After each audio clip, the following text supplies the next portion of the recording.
இங்கிலீஷ்ல பேசிக்ஸ் தெரியாது அப்படின்னு கவலைப்படுறீங்களா? நான் இப்போ உங்களுக்கு டக்கு டக்குன்னு சொல்லி தரேன். இப்ப நெறைய பேருக்கு ப்ரோனவுன், அட்வெர்ப், அட்ஜெக்டிவ் இதுல தான் கன்ஃப்யூஷனே வருது. கரெக்ட்டா?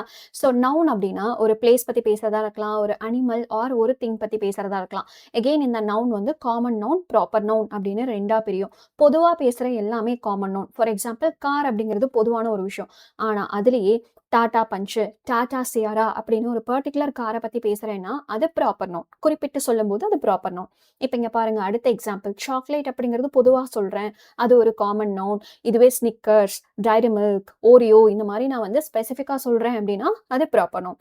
அடுத்ததா அட்ஜெக்டிவ். இப்ப நவுனுன்னு ஒண்ணு பார்த்தோம்ல, அந்த நவுன பத்தி எக்ஸ்ட்ராவா இன்ஃபர்மேஷன் சொல்ற மாரி இருந்தது அப்படின்னா, அது அட்ஜெக்டிவ்னு சொல்லுவாங்க. ஃபார் எக்ஸாம்பிள் ஆங்ரி பாய். ஒரு பையன பத்தி பேசுறோம். பையன்ங்கிறது பாய் அப்படிங்கிறது நவுனு. பட் அவன் எப்படி இருக்கான்? கோவமா இருக்கான். அப்ப அவன பத்தி எக்ஸ்ப்ளைன் பண்றதுனால இது ஒரு அட்ஜெக்டிவ். அதே மாரி அ பியூட்டிஃபுல் லேடி. லேடிங்கிறது நவுனு. பட் அவங்க எப்படி இருக்காங்க அப்படின்னு எக்ஸ்ப்ளைன் பண்றதுனால beautiful is an adjective.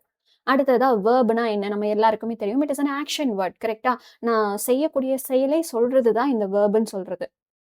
Singh, sang, walk, walked, talk, talked, run இது எல்லாமே வந்து வேர்போட எக்ஸாம்பிள்ஸ்.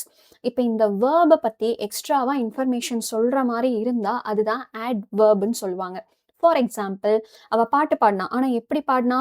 பியூட்டிஃபுல்லா பாடுனா. அப்ப பியூட்டிஃபுல்லி அப்படிங்கிறது அட்வெர்பா இருக்கும். அவன் பேசினான். கத்தி கத்தி பேசினான். எப்படி பேசினான்? கத்தி பேசினான். அப்ப பேசினான் அப்படிங்கிறது வந்து வெர்பா இருக்கும். எப்படி பேசினான்னு சொல்லும்போது லவுட்லி அப்படிங்கிறது அட்வெர்பா இருக்கும். இப்ப ப்ரோனவுன் அப்படின்னு பார்க்கும்போது ஹி, ஷி, இட், தே இதெல்லாம் வரும். ஸோ இதெல்லாம் ப்ரோனவுன்ஸ் அப்படின்னு சொல்லுவோம். இந்த மாரி பேசிக்ஸ் இன்னும் தெரியாம இருக்கீங்கன்னா, கீழ ஒரு வீடியோவ லிங்க் பண்ணியிருக்கேன். அந்த வீடியோவ கிளிக் பண்ணி பார்த்துருங்க.